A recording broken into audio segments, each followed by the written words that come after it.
Trombocitopenia inmune primaria, en base a nuestra bibliografía que es Medicina Interna de Harrison. Comencemos con este caso clínico. Es una femenina de 32 años de edad, sin antecedentes personales patológicos de importancia, valorada en centro de salud por presencia de hematomas múltiples, de aparición espontánea, no es traumática, ojo con eso, en miembros inferiores, tras haber estado en bicicleta por más de 2 horas. Prácticamente está asintomática, va por hematomas, se hace un laboratorio y lo que llama la atención, estas plaquetas muy bajas de 16.000. Entonces, ante estas plaquetas, el médico lo que hace es descartar un proceso infeccioso, reumatológico y paraneoplásico. Por lo tanto, le solicitan serologías para Helicobacter pylori, VIH, los cuales son negativos, también para virus como CMV, herpes, hepatitis, VIH, varicela zoster, Epstein-Barr, los cuales fueron negativos, y los anticuerpos antinucleares en parte de perfil reumatológico también negativos. El grupo sanguíneo fue A positivo. El test de Coombs directo es negativo. La ecografía abdominal sin hepatoesplenomegalia. ¿Por qué le habrán pedido una ecografía de abdomen? Sobre todo para ver hígado y bazo. Sobre todo para ver que el vaso no esté agrandado, porque el vaso cuando está con esplenomegalia pues secuestra plaquetas. ¿Okay? Por lo tanto, en esta videoclase vamos a ver qué es una PTI, cuál es la epidemiología, la fisiopatología. Esto es muy importante diferenciar entre una púrpura seca y húmeda, porque la húmeda tiene alto riesgo de sangrado. ¿Cuál es la clínica, el tratamiento y cuál es el mecanismo del rituximab? Como fisiología básica, sabemos que las plaquetas también son denominadas trombocitos, que viven de 10 a 14 días, que se producen en la médula ósea. En la médula ósea existen unas células madres. Las células madres se denominan los megacariocitos, mega de grande, carios de núcleo, que tienen varios núcleos. Esta se va partiendo, si vale el término, en plaquetas, que cada megacariocito da entre 1000 a 5000 plaquetas. El valor normal de las plaquetas es entre 150.000 y 450.000 por microlitro. Médula ósea hay alguien que lo estimula, es una hormona, a diferencia de la eritropoyetina. Esta trombopoyetina se produce en el hígado, la eritropoyetina se produce en el riñón. De todas estas plaquetas, de esta cantidad de 150.000, un tercio está en el vaso. Esto es importante porque a medida que crece el vaso secuestra plaquetas, y las plaquetas tienen un montón de receptores transmembranales, ¿ok? Sobre todo acá vamos a destacar la glucoproteína 1B, la glucoproteína 2B3A, porque esta membrana tiene un montón de receptores, los cuales se van estudiando en esta enfermedad porque existen autoanticuerpos que van con estas estructuras proteicas en las plaquetas. Pues es otro tema, pues en cada uno de estos mecanismos van a actuar los antiagregantes plaquetarios como la ticlopidina, clopidogrel y otros antiagregantes. ¿Y cuándo vamos a decir que es trombocitopenia? Cuando las plaquetas bajan menos de 150.000. ¿Ok? Esta enfermedad también se denomina púrpura trombocitopénica idiopática, púrpura trombocitopénica inmune y trombocitopenia inmune primaria. No es nada más que un trastorno adquirido causado por autoanticuerpos contra antígenos plaquetarios. Ustedes me dirán qué tipo de anticuerpos, si es una IgA, una IgM o es una IgG o es otra, ¿no? La respuesta es un anticuerpo IgG, ¿okay? Es una inmunoglobulina G.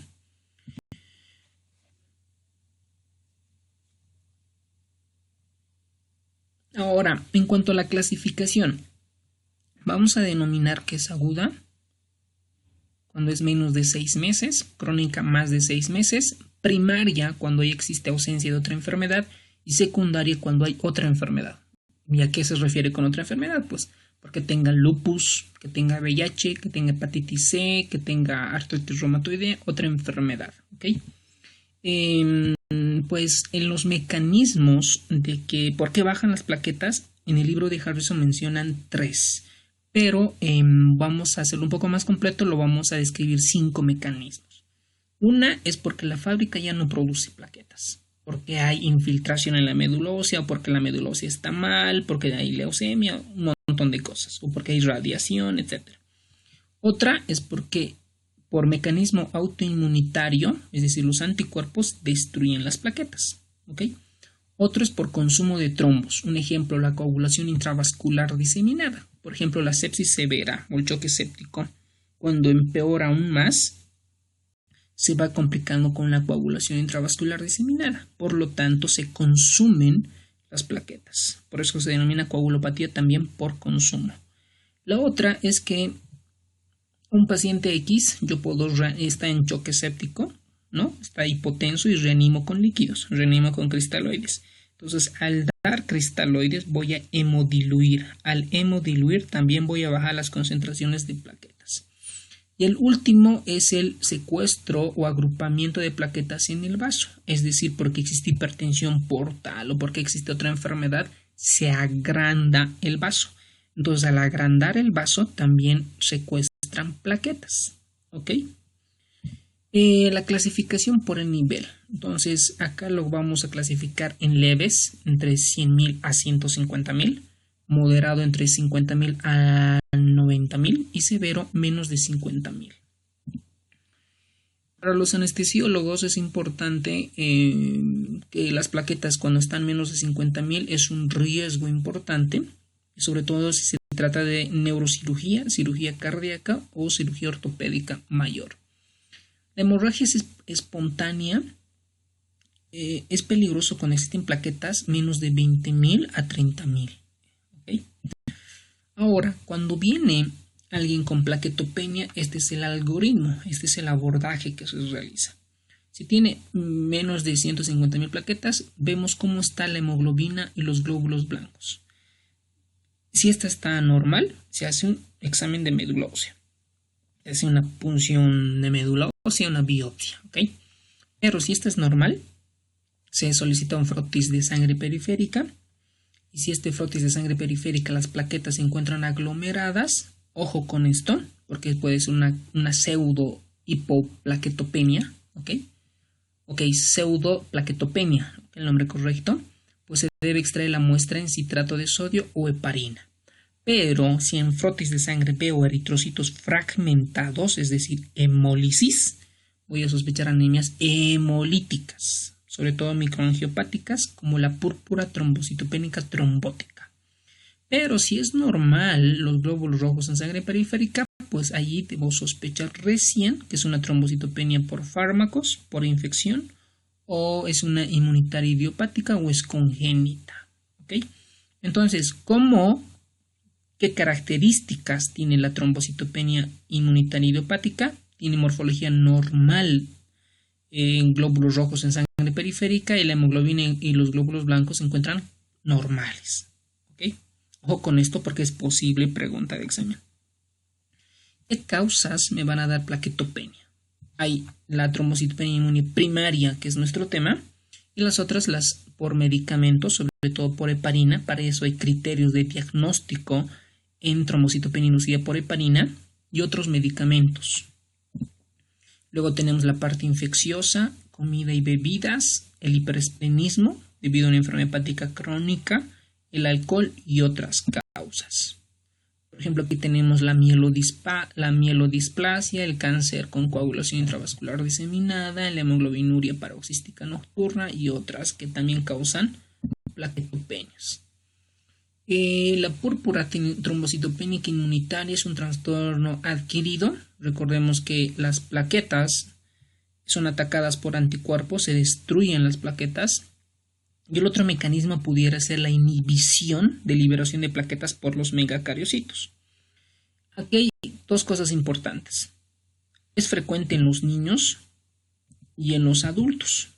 Ahorita vamos a ver en cuanto a la epidemiología. Por ejemplo, la incidencia anual de PTI es de 1 a 3 por cada 100.000 adultos.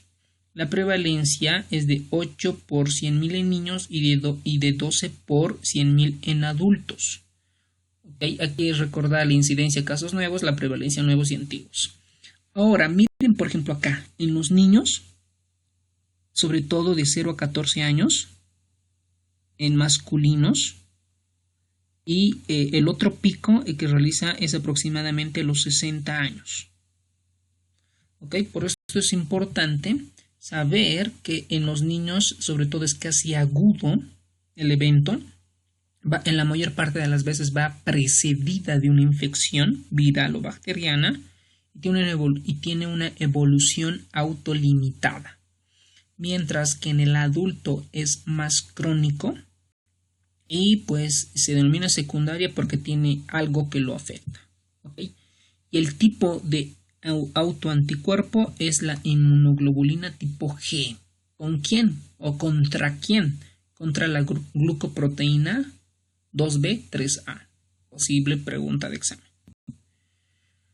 Ahora, ¿quiénes pueden incitar esta enfermedad? Sobre todo las infecciones, sobre todo las virales, VIH, hepatitis C, citomegalovirus, el virus de la varicela zoster, o trastornos autoinmunitarios como el síndrome antifosfolipídico, el lupus, síndrome de Evans, o trasplante de células hematopoyéticas. Ahora, en cuanto a la manifestación clínica, pues estos pacientes pueden venir asintomáticos, ¿ok? O como en nuestro caso clínico pueden venir con equimosis o hematomas, ¿ok?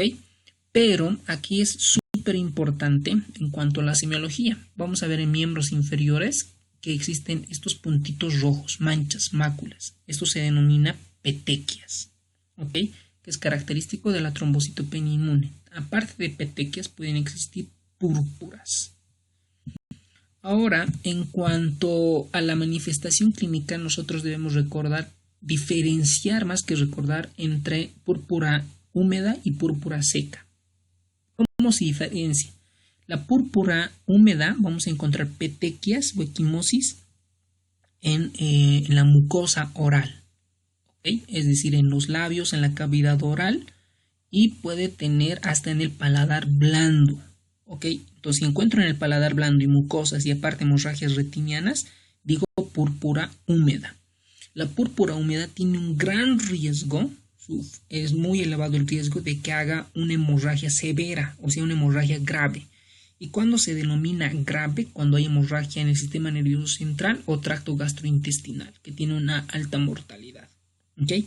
Mientras que si veo petequias o equimosis que no estén en el paladar blando, que no estén en la mucosa, solo veo en las piernas o en el muslo, pues el riesgo de sangrado es bajo. ¿Okay? Por eso es importante. Yo veo a un paciente con equimosis y veo que la mucosa oral y el paladar blando tienen petequias, yo debo de manejar de inmediato, debo referirle al médico capacitado, al hematólogo, o yo debo hacer un tratamiento de inmediato, tanto un corticoides, inmunoglobulina o algún anticuerpo monoclonal. Ahora, el tratamiento son corticoides, 1 miligramo kilogramo peso o inmunoglobulinas. Se ha demostrado que las inmunoglobulinas de IgG es más eficaz que el anti-RHO en pacientes con esplenectomía. La dosis de la inmunoglobulina G se administra de 1 a 2 gramos kilogramo en total. En pacientes con IT grave, es decir, con púrpura húmeda, se da glucocorticoides además con inmunoglobulinas.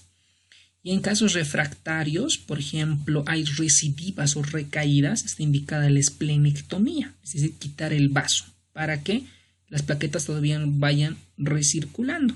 Pero antes de quitar el vaso, se debe vacunar contra bacterias encapsuladas. Esto es posible pregunta. ¿Qué bacterias encapsuladas?